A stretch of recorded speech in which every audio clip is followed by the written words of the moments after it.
experiencing a flashing amber light on your Rogers Xfinity gateway? This usually indicates a problem with your internet connection, specifically a WAN or signal issue. The gateway is searching for a stable internet signal, but isn't finding one. Before calling for help, let's troubleshoot some common causes. First, check all your coaxial cable connections. Make sure they are securely tightened to both the gateway and the wall outlet. A loose connection is a frequent culprit. Temporarily remove any splitters in the line to test if they are the cause. After checking the connections, power cycle your gateway by unplugging it from the power outlet for 30 to 60 seconds, then plugging it back in. This simple reset often resolves the issue. If the amber light persists, the problem might be with your splitters.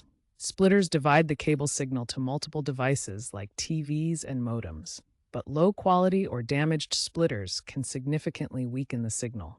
Replace any old or cheap splitters with high-quality ones like Antronics or PCT.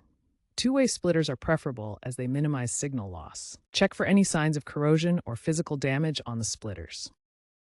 If you have access to your gateway's admin panel, usually at 192.168.1 or the Rogers app, check your downstream and upstream power levels. Ideal downstream power levels should be between -15 and +15 dBm/ver. If these levels are out of spec, or if issues continue after checking splitters, the problem might be outside your home.